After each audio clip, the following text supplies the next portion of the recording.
दोस्तों नमस्कार।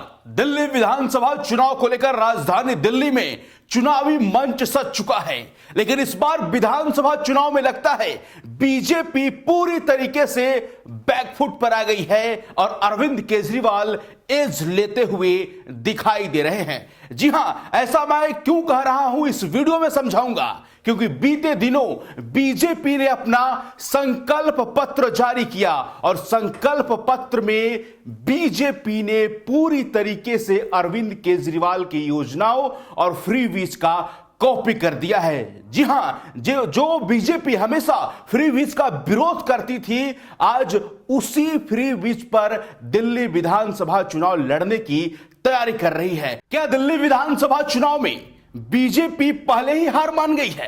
क्या दिल्ली विधानसभा चुनाव में बीजेपी अरविंद केजरीवाल के सामने सरेंडर कर दी है? इन्हीं मुद्दों पर बात करेंगे आज। मेरे साथ खास बातचीत के लिए हमारे प्रधान संपादक सुनील राव जी हैं। सर, बीजेपी ने बीते दिनों अपना संकल्प पत्र जारी किया, लेकिन आप प्रमुख ने कह दिया ये संकल्प पत्र नहीं, केजरीवाल पत्र है। क्या बीजेपी सरेंडर कर चुकी है पूरी तरीके से? नहीं, देखकर तो यही लगता है नीतीश की केजरीवाल का पार भारतीय जनता पार्टी के पास है नहीं।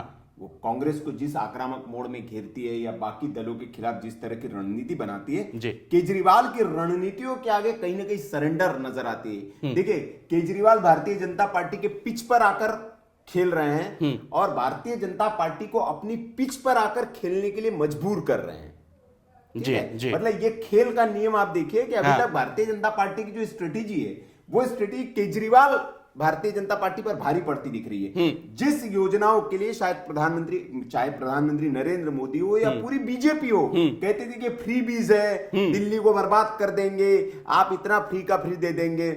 लेकिन आज भारतीय जनता पार्टी क्या कह रही है अपने प्रेस कॉन्फ्रेंस घोषणा पत्र में? संकल्प पत्र नाम उन्होंने दिया है कि हम जी 2500 रुपए महिलाओं को देंगे। केजरीवाल ने 2100 का, हम 2500 देंगे। बाकी सारी जितनी योजना है उसको भी हम जारी रखेंगे, उसको बंद नहीं करेंगे।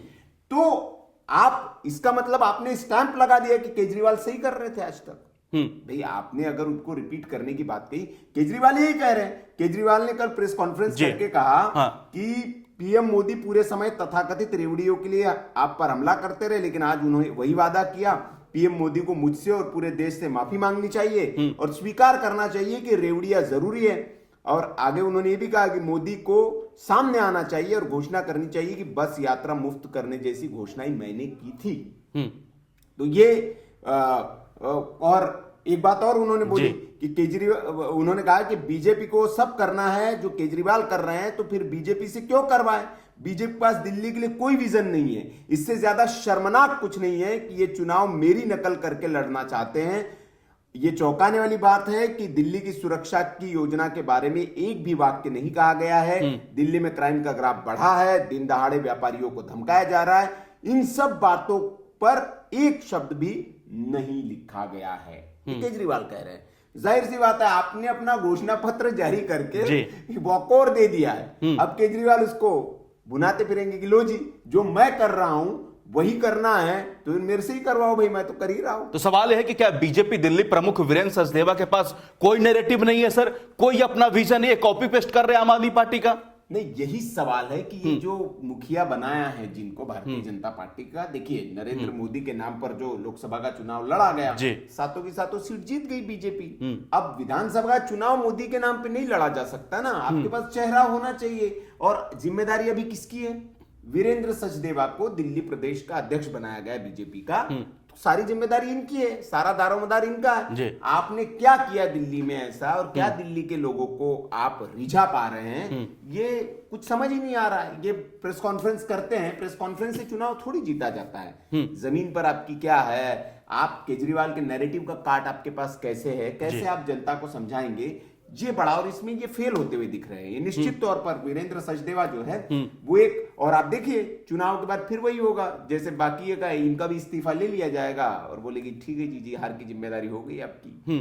तो ये, लेकिन सचदेवा जी की ओर से जो आक्रामकता, जो केजरीवाल के खिलाफ, जबकि बहुत एज था भारतीय जनता पार्टी के पास, जिस तरह का दिल्ली में माहौल था, अरविंद केजरीवाल जब जेल चले गए और उसके बाद जो माहौल बना था दिल्ली में आम आदमी पार्टी के विरोध, कई सारे नेता उनके चले गए, उसको ये भुनाने में नाकाम रहे। और उसका फायदा जो है, आप देखिए, वो कहते हैं ना कि अरविंद केजरीवाल ने जेल से आने के बाद ऐसा माहौल बदला, ऐसा माहौल पलटा कि नैरेटिव ही चेंज हो गया है और भारतीय जनता पार्टी कहीं टिक नहीं रही है।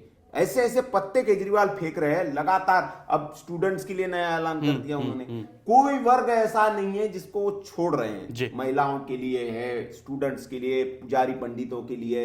अब सनातन का जो भारतीय जनता पार्टी जिस पर अपना मुहर स्टैंप लगाती है कि भैया हिंदुत्व तो अपना कट्टर वाला वो मामला है, उसी मामले पे एज लेती है भारतीय जनता पार्टी, उस पे भी केजरीवाल ने एज ले लिया। जिस तरीके से सर लिस्ट आया कैंडिडेट का, बीजेपी ने सारे लिस्टों की घोषणा कर दी। एक जगह से एलजेपीआर लड़ रही है, एक जगह से जेडीयू। तो जो लिस्ट है जिसमें नुपुर शर्मा का नाम नहीं है, स्मृति ईरानी का भी कैस लगा रहा था, उनका भी नाम नहीं है, मीनाक्षी लेखी को भी आउट कर दिया गया है। तो जिस तरीके से बीजेपी की लिस्ट आई है, तो क्या फाइट है, दिख रही है आपको फाइट? लेकिन नए नए चेहरों को टिकट दिया है भारतीय जनता पार्टी। कुछ पुराने दिग्गजों को भी लड़ा रहा है, लेकिन नए नए चेहरों को टिकट दिया है भारतीय जनता पार्टी ने। और जिस तरह से आम आदमी पार्टी का कैंपेन है ग्राउंड पर, आम आदमी पार्टी के कैंडिडेट्स का काम है, क्योंकि लंबे वक्त पहले उनकी टिकटें तय थी और वो ग्राउंड पर मजबूती से लगे हुए हैं। आपका उम्मीदवार अभी आया है, वो नया है, मतलब आपके ग्राउंड पर मीनाक्षी लेखी बड़ा नाम है, ठीक है, तो उसकी तो एक ग्राउंड पे पकड़ है, उसको आपने टिकट नहीं दिया। भाई स्मृति ईरानी को जैसे कहा गया, चेहरा तो है ही बड़ा, अमेठी से हार गई, वो बात अलग है। कहा गया कि दिल्ली में मुख्यमंत्री का उनको दावेदार लाया जा सकता है, लेकिन भारतीय जनता पार्टी की हो सकता है इसमें कोई रणनीति की, नए नए पार्षदों को ज्यादा टिकट दिया है इन लोगों ने, तो नए चेहरों को उतारा गया, युवा चेहरों को उतारा गया है। तो उससे भाई चलो एक नया कुछ फेंक के देखते हैं हम, उसका कुछ काट लगे। लेकिन जो एक स्थापित नेता है आम आदमी पार्टी के, जो चुनाव लड़ रहे लगातार तरीके से, क्षेत्र में काम कर रहे, लोगों की समस्याओं को सुन रहे हैं, और जाहिर सी बात है कि दिल्ली में जब ग्राउंड पर जा रहे हैं तो लोग कह रहे हैं कि काम तो हुआ है, केजरीवाल ने काम तो किया है।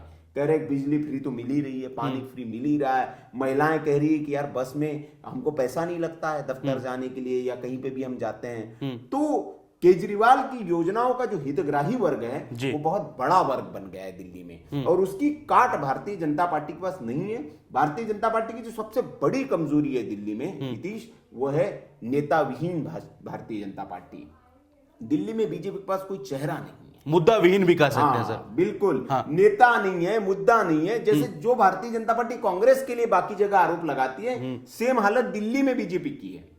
आप देखिए, मतलब जहां केंद्र में आपके सारे नेता बैठते हैं, लेकिन आप, जाहिर सी बात है कि दिल्ली की जनता भाई आपको वोट तो देती है।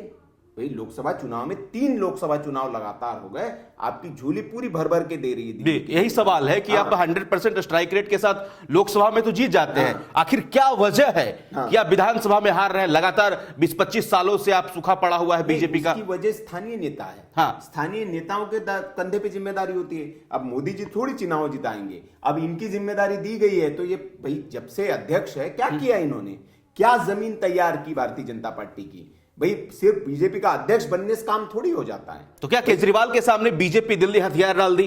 पहले से डाल दिए। सचदेवा साहब तो मतलब बीजेपी क्या, ये सचदेवा साहब पर जाएगी सारी जिम्मेदारी। ये हथियार डाल दिए हैं। इनके पास कोई रणनीति नहीं है, इनके पास कोई नीति नहीं है, इनके पास कोई मुद्दा नहीं है जो उनको घेरा जाए। हाँ, सवाल है सर, एक बीजेपी की महिला प्रवक्ता थी नेहा सालनी दुआ, मुखर तौर पर बोल रही है हर प्लेटफॉर्म पर, और कल संजय सिंह की मौजूदगी में आम आदमी पार्टी भी ज्वाइन कर ली है। तो जिस तरीके से वो आरोप लगा रही है कि भैया बीजेपी दिल्ली में कोई सुनने वाला नहीं है महिलाओं का। इससे पहले आपने एक और प्रवक्ता थी निखत अब्बास, उसने भी मुखर तौर पर बोला था। तो क्या बीजेपी दिल्ली में सच में कुछ नहीं बचा? बीजेपी दिल्ली में क्या चल रहा है सर? इनके पास क्या नया है? मैं देखिए, पहले दिन से हम कह रहे हैं कि नरेंद्र मोदी अपने दम पर केंद्र का चुनाव जिता सकते हैं आपको, उनके चेहरे पे आप केंद्र का चुनाव। दिल्ली में अध्यक्ष की जिम्मेदारी होती है नेताओं को समन्वय करना, नेताओं के बीच सामंजस्य बनाना, और नेहा सालिन दुआ और निखत अब्बास से तो नाम है सामने आ गए। मैं पहले दिन से आपको कह रहा हूं कि दिल्ली में चुनाव अगर कोई बीजेपी को हराएगा तो बीजेपी के नेता हराएंगे, क्योंकि इतना असंतोष है बीजेपी के नेताओं के बीच में। एक देखिए, एक के आंसू निकल पड़े बेचारे का, टिकट कहीं से काट के आपने कहीं और भेज दिया, ठीक है, वो सार्वजनिक मंच पर रोया है, और उसकी आह जो होगी, क्या लगता है आपको, नहीं लगेगी। बाकी और भी कई नेता है, उन नेताओं ने मेहनत की ग्राउंड पे, उनको टिकट नहीं दिया आपने, कईयों को टिकट दे दिया। तो ये जो रिपोर्ट केंद्र में दे रहे हैं जी, तो ये जो सारा हार का जिम्मा इनके सर पे आएगा। जिस तरीके से अरविंद केजरीवाल है सर, हर वर्ग को साध रहे हैं। हाँ। रोज 12 बजे आते हैं, कहते हैं कि मैं इसी पे आ रहा था जो नेहा शालीन दुआ वाला बात आपने कहा कि नेहा शालीन दुआ बड़ा तेज तर्रार प्रवक्ता थी भारतीय जनता पार्टी की, और ऐसे व्यक्ति को आप जाहिर तौर पर सबको आप टिकट नहीं दे सकते, सबको टिकट देना संभव भी नहीं है चुनाव में, और सब हर नेता की इच्छा होती है कि भाई मैं चुनाव लड़ूं, लेकिन वो नाराज हो रहा है, वो इस हद तक नाराज हो रहा है कि वो रोकर दूसरे की पार्टी में चला जाए, तो यह आपका फेलियर है कि उसको आप पार्टी में नहीं रोक पा रहे हैं। कई राज्यों में ऐसा होता है, लेकिन वहां का जो दमदार नेतृत्व होता है, प्रदेश अध्यक्ष जो होता है, वो उस डैमेज कंट्रोल को रोकता है, बात करता है उससे, उसको चुनाव के ऐन वक्त तो ये चीज नहीं होने देता है। इस मामले में भी वीरेंद्र सचदेवा फेल है। इनका नेतृत्व जो है, नेतृत्व क्षमता नहीं है इन में, आप ऐसा कह सकते हैं। खुद वीरेंद्र सचदेवा इस बार चुनाव नहीं लड़ रहे हैं, कोई विधानसभा का इलेक्शन उलफाइट नहीं कर रहे हैं। पता होगा कि हम ही हार जाएंगे, तो इसलिए हो सकता है नहीं लड़ रहे हो। अच्छा, मेरा सवाल है सर कि केजरीवाल लगातार जिस तरीके से मैं बता रहा हूं कि 12 बजे आते हैं, प्रेस कॉन्फ्रेंस करते हैं कि दिल्ली वालों को खुश करने के लिए बड़ी बड़ी योजना, जैसे कि कल उन्होंने छात्रों के लिए घोषणा किया कि बस में फ्री पासेस दी जाएंगे, मेट्रो के लिए चिट्ठी लिखी है प्रधानमंत्री मोदी को, बुजुर्गों के लिए घोषणा किया उन्होंने, पुजारियों के लिए घोषणा किया, महिलाओं के लिए घोषणा किया, झुग्गियों के लिए घोषणा किया, हर वर्ग को साधने की कोशिश कर रहे हैं। लेकिन सवाल है कि बीजेपी दिल्ली, वीरेंद्र सचदेवा के पास नया क्या है दिल्ली के लिए, वो नया क्या करना चाहते हैं, हर कोई यही पूछ रहा है। इनके पास बस इतना नया है कि मोदी जी की तरफ देख रहे हैं कि ये कुछ चमत्कार कर देंगे और चुनाव जीत जाएंगे, और फिर वे फूलमाला पहनने आ जाएंगे कि जी हमने चुनाव जितवा दिया।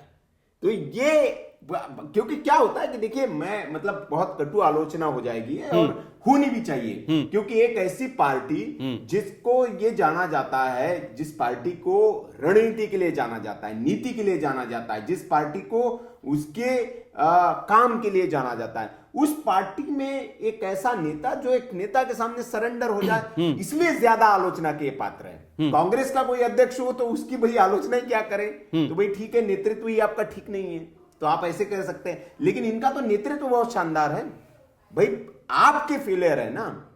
नहीं लोग, लेकिन सर सोशल मीडिया पर लोग लिख रहे हैं और कई सियासी पंडित भी बता रहे हैं कि बीजेपी जो है इस बार समीकरण के साथ मैदान पर उतर रही है। वो जिस तरीके से जितना कांग्रेस मजबूत होगी उतना बीजेपी मजबूत होगी, इस प्रकार से बातें कही जा रही है, और बोल रही कि अगर मान लीजिए वोट काटने के लिए उन्होंने रामदास अठावले को भी उतार दिया, MIM उतरेगी तो इससे नुकसान जो है आपको होगा, बीजेपी को फायदा होगा। तो क्या इस समीकरण में बीजेपी आगे है, इसी वजह से वो शांत है? तो मतलब आप ये कहेंगे कि भारतीय जनता पार्टी अपने दम पर नहीं, दूसरे पिद्दुओं के दम पर चुनाव जीतना चाहती है दिल्ली में? ये रणनीति है बीजेपी की कि केजरीवाल को हराने के लिए पिद्दुओं को मैदान में उतार दिया जाए और उनके आड़ में बीजेपी जीत जाएगी और कहेगी कि हम जीत गए चुनाव। तो ये तो लोकतंत्र के लिए ठीक नहीं है ना। तो अभी तक सर दिल्ली में कौन मजबूत है? अभी तक देखिए, ग्राउंड पर जो हम देखे, लोगों की जो राय सुने, ग्राउंड पर बात करें, हमारे पास जो ग्राउंड का नैरेटिव आ रहा है, अभी तक हाल फिलहाल तक आज के दिन तक तो अरविंद केजरीवाल ही मजबूत नजर आ रहे हैं। और सरकार, हाँ, भारतीय जनता पार्टी को कुछ एज मिल सकता है, पिछले बार के मुकाबले कुछ सीटें ज्यादा आ सकती है, लेकिन सरकार केजरीवाल की ही बनती हुई दिख रही है। चलिए, बहुत धन्यवाद सर, आपने अपना बहुमूल्य समय दिया। तो इस वीडियो में हमने बताने की कोशिश की कि अभी तक अरविंद केजरीवाल पूरी तरीके से दिल्ली में मजबूत हैं और बैकफुट पर है बीजेपी दिल्ली। जिस तरीके से अरविंद केजरीवाल आरोप लगा रहे हैं कि बीजेपी सिर्फ आम आदमी पार्टी की नकल कर रही है, इसमें क्या सत्यता है, हमने इस वीडियो में बखूबी बताने की कोशिश की। इस वीडियो पर आपकी क्या राय है? कमेंट बॉक्स खुला है, राय अपनी जरूर दें, और दिल्ली में इस बार किसकी सरकार बनेगी अपनी राय कमेंट बॉक्स में जरूर दें। बाकी खबरों के लिए बने रहे हमारे साथ। धन्यवाद।